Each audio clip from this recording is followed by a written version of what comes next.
off. And Megan, you. Thank you. Well, thank you everybody for joining these information sessions.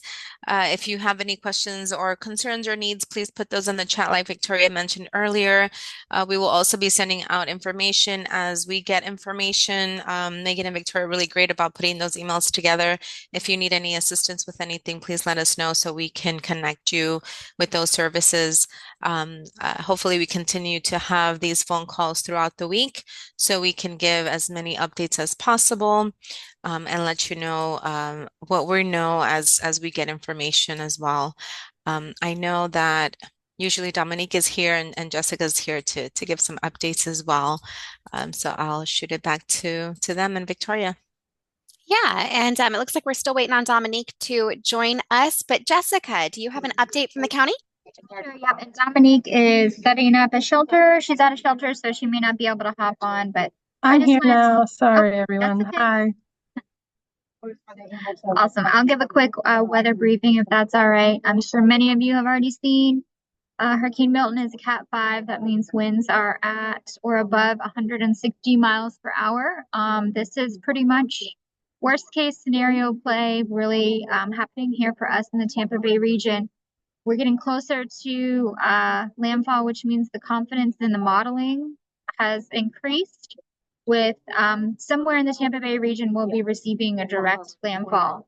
I want to preface this by saying even if the storm were to dissipate down to a Cat 3 or 4, the significant impacts for Pinellas County remain incredibly serious.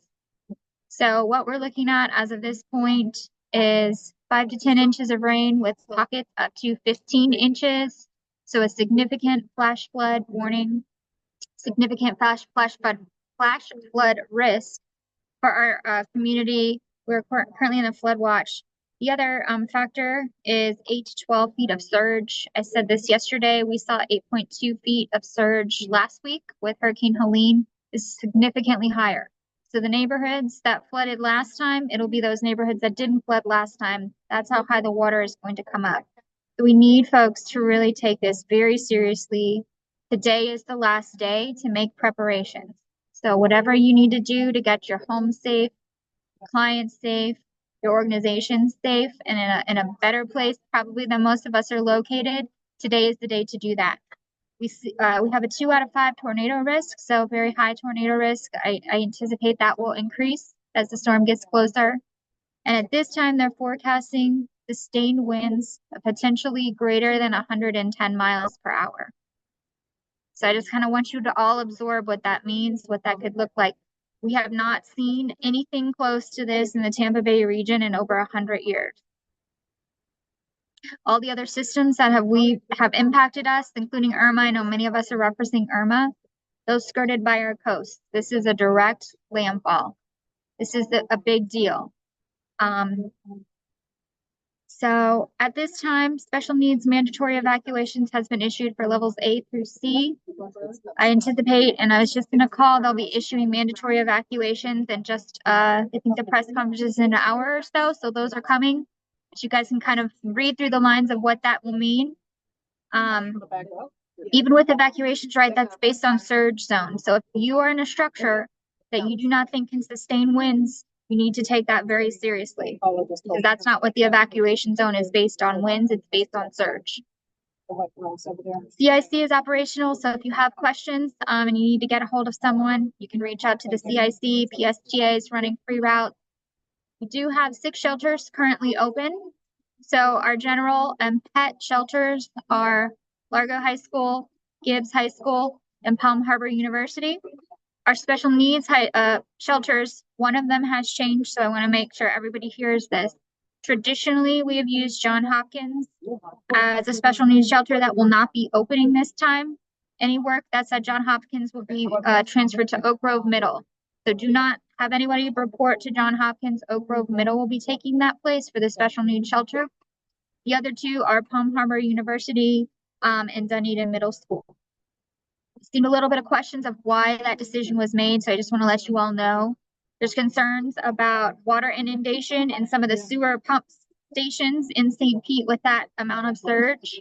And so the decision was made to move that special needs facility in the event that that occurs. We don't want to have folks in a shelter without any sewer usage, especially for our most vulnerable at our special needs shelter. So we know that's a little bit out of the easy area to access in St. Pete, but that was a really tough decision to make, but we want to make sure that we're mitigating what we can. The rest of the shelters will open tomorrow at 8 a.m. and we'll put that list out. Trying to think if there's anything else critical. I don't think so. And I see some questions, so if you have them, I'll start with Teresa. Hi, Jessica. Thank you. My question is related to Johns Hopkins. So will it be used as a shelter at all in South Nope. St. Petersburg? No, we will not be opening Johns Hopkins at all. Okay. And is there any other shelter in South St. Petersburg that will be opening? Yep, so I can't hear you, Jessica. high school is open in South St. Pete. Johns Hopkins is a special needs shelter, so Johns Hopkins really only accepted special needs clients. Okay, and I didn't hear the first part. There is a shelter in South St. Pete otherwise? Gibbs is still open. Gibbs, okay, thank you. Yep. There were also a couple of questions in the chat. What should people expect at shelters, especially school shelters? Tables, chairs, AC, cots, showers, hygiene items? Well, this is sheltering is not the love boat. We call it the lifeboat, right? So I would shelters are designed to be a safe place for folks to go to ride out the storm. So you will get 20 square feet of space. If we end up being very packed in, we could go down to 10 square feet of space. So that's not a lot of room to move. I would recommend folks bring things that would keep them comfortable, right? There's no bedding, there are no cots, no hygiene items. So you need to bring anything that you need at the shelter by keeping in mind there's not a lot of space to do so. The food, because I know we get this question a lot, is cafeteria food. So of course, depending on the location of the storm, it could be a hot meal, it could be a bagged sandwich. So if people have special dietary concerns, they need to bring what they need for their time to be in the shelter. The other piece of that is we expect to be in shelters much longer than traditionally we've been, 1 or 2 days. This really could last at least through the week, right? Even if the winds pass us, there has to be county damage assessment. We anticipate significant damage. So we may be looking at a sustained sheltering operation. So I would advise folks bring enough to sustain themselves for that extended period of time. The other piece of this, and this is really important also, not all of our shelters have generators. And so only special needs shelter have guaranteed generators in order to power much needed medical equipment. So this is certainly not going to be a luxury vacation for anyone. But again, we're here to make sure people have a safe place to go to ride out the storm. Thank you very much, Jessica.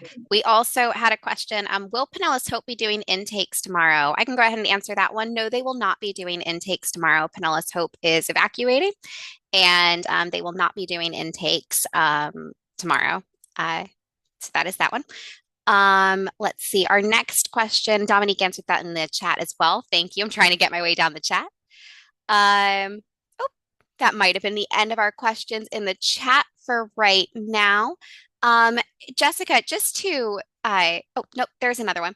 I have had 2 individuals today tell me they're going to ride out Milton in a tent in the woods because they're worried about being picked up for warrants at emergency shelters. Is that happening? So I can tell you we do not run any kind of IDs at our shelters. So we're not checking IDs. We know we have people that may be here illegally, but this is, again, our job is to provide everyone a safe place to go to. So there are no ID checks or anything to that extent.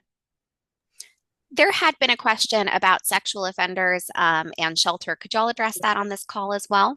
Yep. So sexual offenders have to, of course, register with their officer. They have a designated space where their officers come with them to their own shelter site. Obviously, for certain reasons, we don't put that out there, but they know where to check in. That site has additional security, and they are, checking the way they are supposed to be. Thank you very much. There's also a question, do we have adequate special needs shelters, and will 6 shelters be adequate?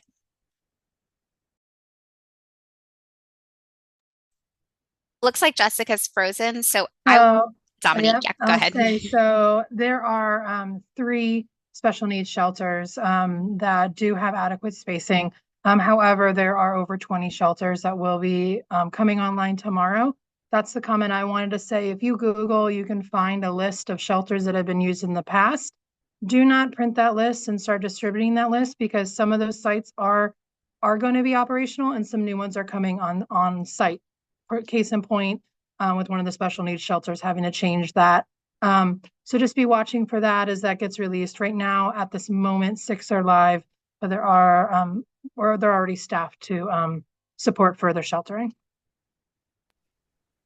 On that note, I did put the link to the emergency shelter list in the chat. So please bookmark that, y'all. I have been refreshing that just regularly today, looking to see. So go ahead and bookmark that. Excuse me. Go right ahead. Is Oak Grove Middle in Clearwater or Largo? It's in, it's probably city of Clearwater. It might be right on the edge of Largo, Belcher, and south of Okay, all right. area. All right, thank you. Thank you very much. So I am not sure if Jessica is still with us. We might have lost her. Dominique, though, maybe you can answer. So we are anticipating that this will hit us as a 5, or it might slow down to a 4. Is that right? I will defer that question, but I believe it's supposed to be slowing down some more. I'm in shelter mode, so I let her be the meteorologist. That is completely okay. That is completely okay. So if Jessica's able to join us again, hopefully her internet comes back for up. a clear picture of that. Yes. Yes. Because we've lost her, I'll go ahead and shift into kind of our sheltering updates and what that looks like. I am reported out at Largo High again and I'll be here for the duration of the event, helping to continue to support our homeless shelters and unhoused populations as they're moving around. I will say I've seen a couple outreach teams already bringing people here at Largo. We opened at noon, and I would estimate we're probably already over 200 residents. That does include some of Pinellas Hope. Pinellas Hope is actively being evacuated right now. That might even be done with. And then they are going down to Salvation Army and evacuating out that campus. So those are our 2 A-zone shelters. They have been evacuated today. We will be doing further evacuations. We anticipate finalizing those in the next little bit. As Jessica said, you can kind of read through the lines on what that means and how that looked, and you can give me a call. I've been in contact with all of these shelters. They know and are anticipating that. The rest of our shelters as of yesterday were remaining to stay in place and had the belief that they had what they needed to go through the duration of the storm. So if there's any other supports that we can try and dispatch, the sooner we know, the better, because at some point we will not be able to support every request. And then also if there are any concerns for populations, John, I can see your picture on my screen. So if there's special needs that maybe we need to shift out of your shelter, that we're going to be sheltering in place, that might be something that we need to get connected on. Same with our other shelters that are staying in place but may need special needs shifted out. Let's talk about that. I'm available. I'm off Largo duty for the afternoon to be supporting the homeless services requests. And then also, like I said, securing those transits. So any questions specifically related to kind of our sheltered homeless population, and then we'll transition into Victoria with our unsheltered. Yeah, Dominique, when should I start sending the people who hang around 15th and the courtyard to the shelters? I don't want to do it too early, and I don't want to do it too late. I would definitely start with like your after dinner tonight, if you guys are still serving community dinner. If you're, you guys do community breakfast? Remind me. I think it's 2 meals you do. Okay. So I would, by breakfast, kind of I would push people to shelter, have lunch at the shelter is what I would push. It's my understanding that PSTA may be pulling their buses by mid-afternoon tomorrow. So the morning, getting them out there today and tomorrow morning really should be priority, because we are going to lose transportation options in the county. So start today going into the morning is what you're saying. Yeah, you can send them. You can send them right now. Dinner is available at those 6 shelters tonight. And then, like I said, there will be more shelters coming online in the near future. Awesome. Thank you. Real quick, yep, I just talked to PSTA and confirmed they will be stopping all service tomorrow at 2 p.m. And that means like end of route at 2. So on the bus before 1 is what they told me. So that means they're done at 2. So last kind of bus pull out will probably be 12:30 or 1 at your in your areas. And buses are already free, Helen. I saw that in the comment.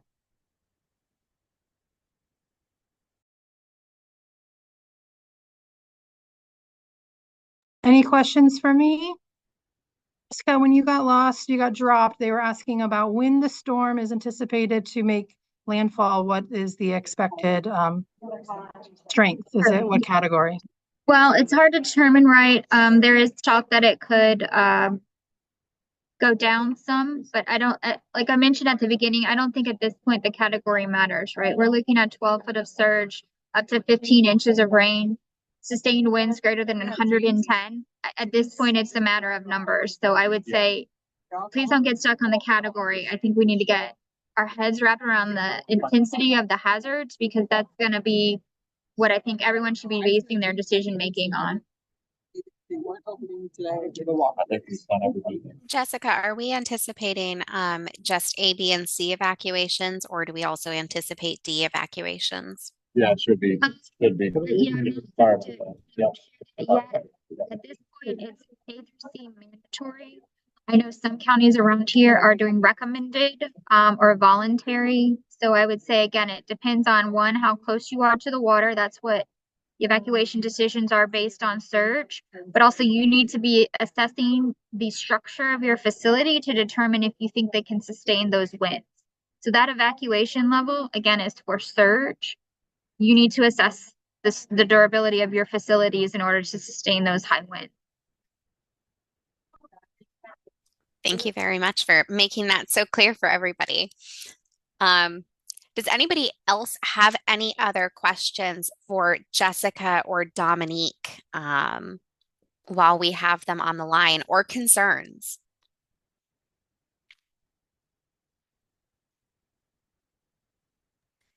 Victoria, this is Teresa. I'm sorry I didn't raise my hand. Go ahead. I was on a community call last night, and it was related to folks that are just don't have the income to, or the ability to remove, like they don't have cars, don't have the ability to.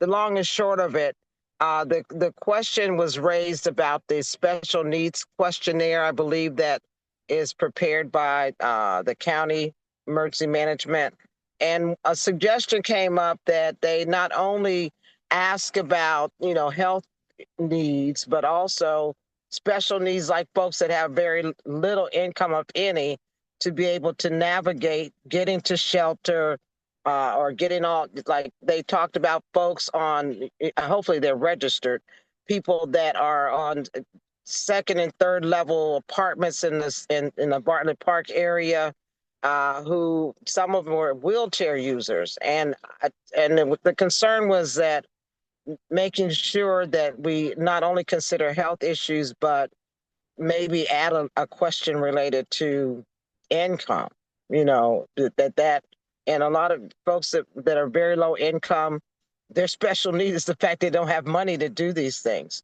They don't have money to go to a hotel, or they may not have funds to get an Uber to shelter, or be able to get to the bus and that kind of thing. So that was just something that came up in that call, because it was specifically about the most vulnerable that were impacted by Helene, and Helene didn't even hit us. All right, thank you. Thank you very much, Teresa, for sharing that. Dominique, was there anything that you would maybe want to address there from the county's perspective in evacuation?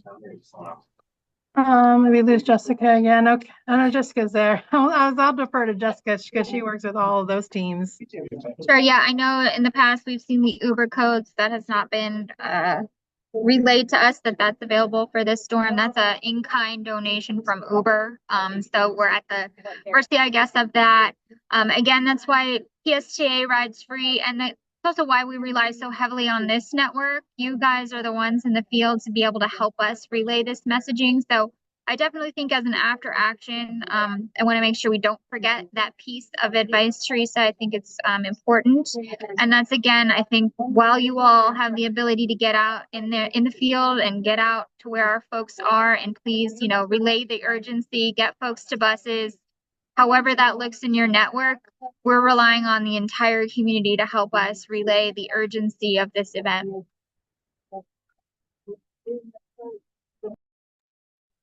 Thank you. Thank you very much. All right. We also had a question. Helen asked about Uber, and of course, she just answered that. We don't have codes yet. Hopefully, we will. I actually just checked Facebook as well to see if that had come out yet. We promise we will push that information as soon as we see it. Can someone repeat when the bus will stop running? Oh, yes, that was 2 p.m. tomorrow, I believe. Yes, the 2 p.m. was when it stops. So get on it at 12:30 or 1. That's when they're end of route or end of the line. Thank you very, very much. And I think it's really important. It's okay if you're asking a question that has already been answered. It's really important that we have total clarity. So thank you guys for asking these clarifying questions. Very important. Do we have other questions, concerns, needs? Okay, I'm going to ask, I think Lieutenant Haish is on the call as well. So I'm going to ask either Lieutenant Haish or Dominique if they could give us an update about Safe Harbor's operations, because I know that folks are going to want to hear about that. Yeah, so right now the plan is to evacuate sometime tomorrow. I know Dominique said that the general shelters were opening at 8 o'clock. We've got our evacuation plan. We've got all the driving ready to go. As of right now, we're still doing intakes. But when people are finding out that the buses are running for free and that they can go get an advanced spot at the shelter now, it seems to be they're taking advantage of that. But we have done, I believe, 7 intakes so far today. But by tomorrow morning, we will be evacuated. But by tomorrow at lunchtime, we'll be evacuated. Thank you. Lieutenant Haish, could you clarify what time you will stop doing intakes for everybody? We are hoping to stop doing intakes by like 8 a.m. tomorrow, and then just anybody that walks up, hop on the van. We're going to get you down to an evacuation shelter. Perfect. Thank you very much. I really appreciate that. Yep. There was also a question that was asked and answered in the chat that I want to make sure gets shared with everybody. Can someone repeat expected landfall? And Jessica says, landfall is not the concern. Conditions will start to deteriorate tomorrow evening. Please make all plans and arrangements now.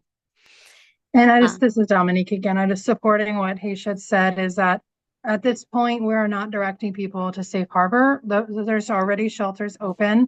And so the messaging should really be to get to any hurricane shelter, as we are working with, our B-level shelters evacuating as well. And so we can support that with our sheltering that we have already and the sheltering that will continue to come online. Thank you. Somebody had asked where Safe Harbor will be evacuating to. Lieutenant Haish said Lealman Innovations, in case, unless something changes. And then let's see. Somebody asked to repeat when the buses will stop running. That'll be 2 p.m. tomorrow. That is when they stop running, so don't get on the bus at 2 p.m. tomorrow. Do we have any other questions, concerns for the county, or needs that we can address here as a community? Is there a good place to find a list of what types of things FEMA will cover and what won't? Just as some of us with like, the different governments with funding, trying to plan for recovery after, like where we should be directing our efforts that won't be duplicative of FEMA's. Yep. So, just to clarify, so for Hurricane Helene, FEMA individual assistance is available. So we would like to encourage anybody impacted by Helene to go ahead and register for FEMA individual assistance. The best way to search up which programs could be available is just looking up FEMA individual assistance. The tricky part with that is individual assistance is essentially a menu of different programs. It's not an automatic turn on of all of those programs. So the state of Florida has to request those programs through FEMA. They've requested the whole menu, and now it's sort of a matter of what programs will FEMA turn on. That's why we can't quite yet say, here are all the programs that are available, because we simply don't know yet for Hurricane Helene.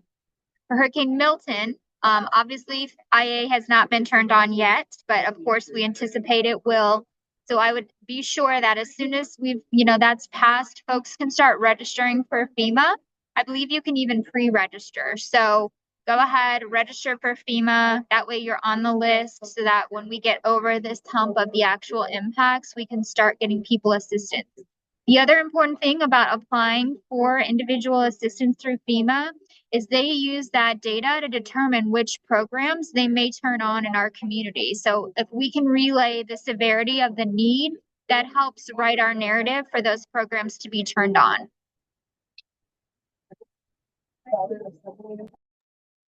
Good question. Thank you, Arrow. And thank you, Jessica, for that information. Any other questions at the moment?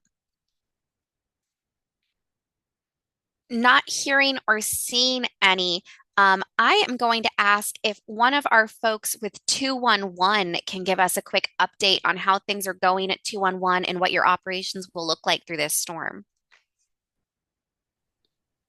Hi, it's me, Sasha. I'm the 211 director at 211. So at this time, our call volume is kind of high. As you imagine, people are calling in for disaster-related information. With regards to our call volume, services during the storm, we haven't determined if we're going to continue services.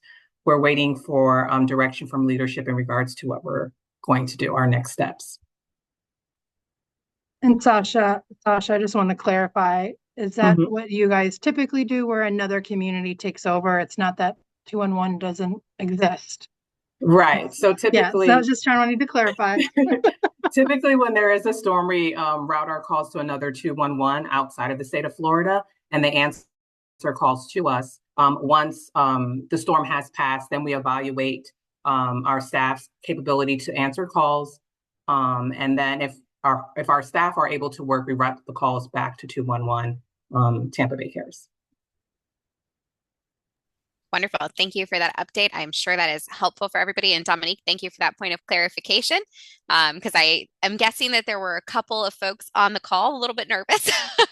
So thank you both very much. Also on this call, we do have some folks from HEP. HEP, do you have any needs or any evacuation plans?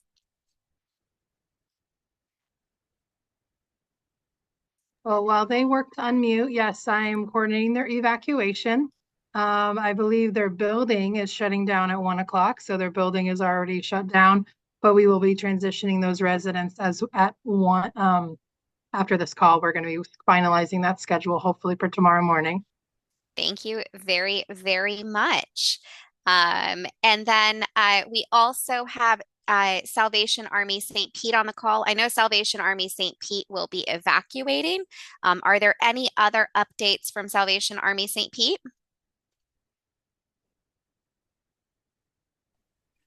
So our offices will be closed Tuesday, Wednesday, and Thursday for normal operations.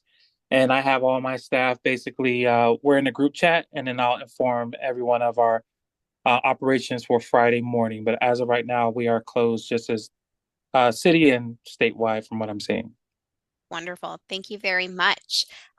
We also have Boley on the call. How is everything going over at Boley? Do you have any needs or concerns? Well, I probably share the same concerns as everyone else, but we're doing okay. We are evacuating 3 out of our 6 residential facilities, consolidating them, and then we're just doing the best we can with all the people in apartments that live in A and B to get to registered and get to shelter. Yeah. Thank you very much for that, Kevin. St. Vincent de Paul, would you mind giving us a quick update as well? Yeah, so we are not going to be evacuating at this time. We're in a non-evacuation zone, so of course, everything's subject to change, but at this point, we don't plan on evacuating. Right now, we're concentrating on efforts on getting the people who stay in the courtyard or in the local vicinity and on the streets or whatnot, trying to get them to over to shelter and convince them that they need to get there. And then we're just working on battening down the hatches and securing everything up before the storm comes. Thank you very much, John. I appreciate that. Hey, this is Dominique. I wanted to just, we had a need that I think we might be able to fill on this. DeAndre, do you guys still have those extra meals? So we've provided those meals to Gibb High School for our residents. Okay, great. Never mind. We're good. Thank you.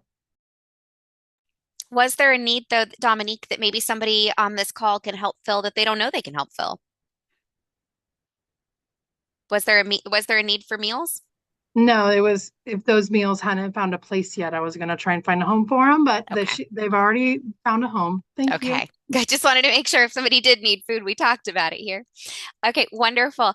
We also have Alpha House on the line. I know Alpha House has been busy evacuating, but are there any other updates from Alpha House? I don't think so. We plan to be at the shelter. Some of the staff are going to be at the shelter tomorrow morning, setting up for the girls. I just had to drive to Citrus Park to get air mattresses because Amazon pushed the delivery till after the storm.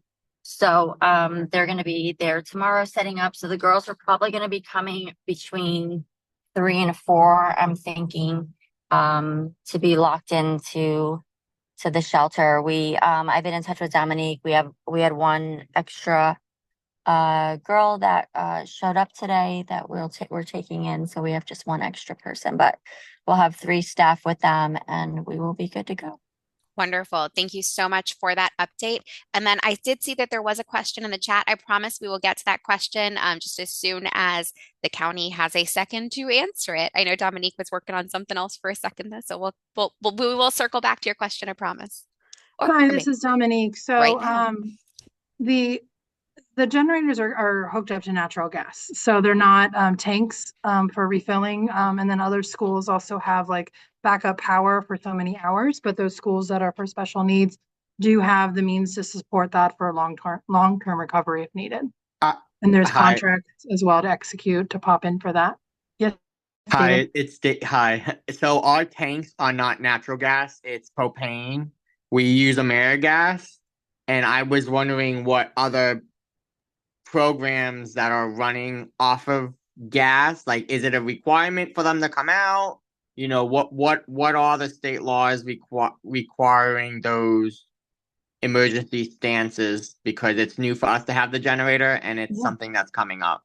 Yeah, thank you for clarifying. I did think that was directly in response to the special needs shelters having generators. So knowing that it's for Turning Point, I will do it after the meeting. I'll see who I need to connect with to get that connection for you. But you guys have AmeriGas right now as your generator at Turning Point. Yeah, they just quoted us 7 to 10 days for a normal refill, but that falls within the storm, and then it's about $300 fee for an emergency refill, and our refill date just so happens, unfortunately, to fall in between the storm dates, so we're due for refill anyways.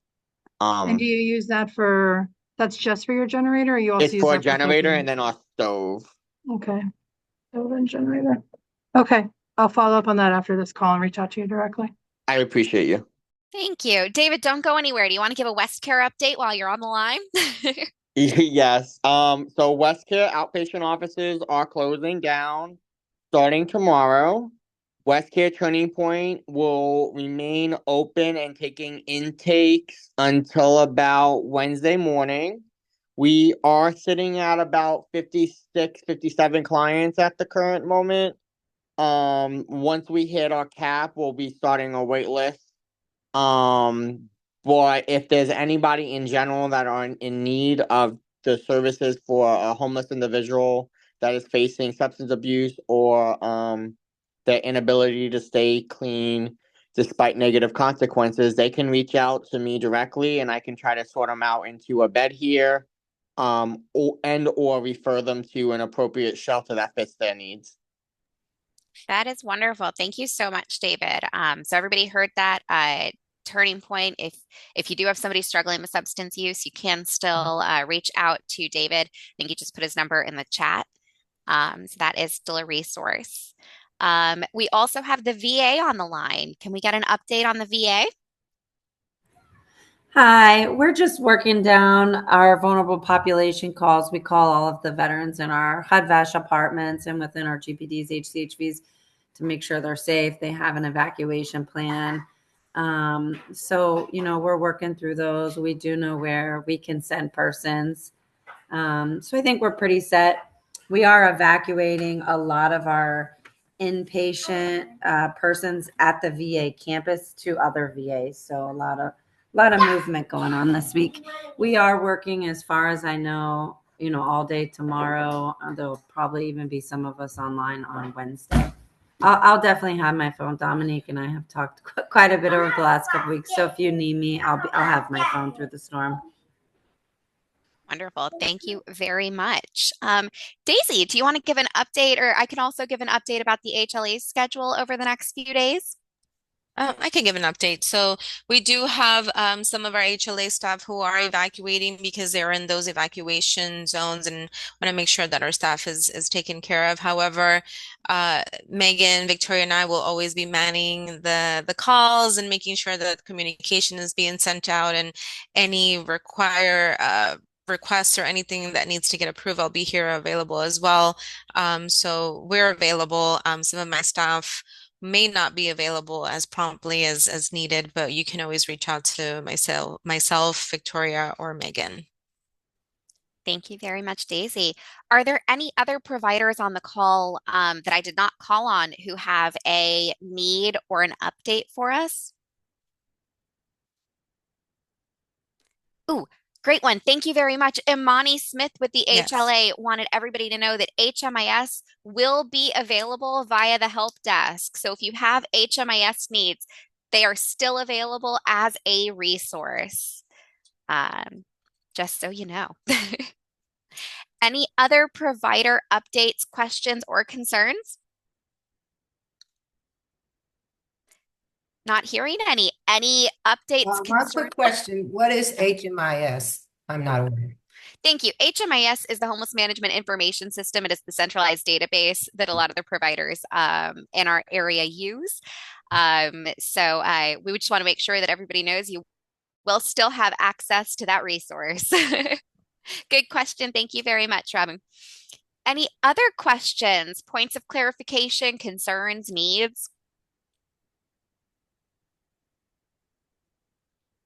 Okay, we will be holding these meetings again tomorrow and the next day and the day after that as well. So please continue to join us. Feel free to forward this email to other providers that you think should join these calls as well. We do also send out a follow-up email, and we have a community email that goes out if you want us to add anybody to either of those, let us know. And then Dominique, did you have anything else to add before we close out here? I want to thank everyone again for your resolve and your commitment to our community. Obviously, we're in a time, kind of unprecedented times. Jessica said it pretty loud and clear, but please prepare yourself, prepare your families, and you're already preparing your clients, your residents, your community. So thank you again, and know that we appreciate it. We see it. Right now, the plan is still to meet at 1 o'clock tomorrow. If you have any questions, please reach out to me. and we'll see what we can do together. Thank you. Thank you Thank you, very everybody. Bye. Thank you. Okay. Be safe. Thank you all. you.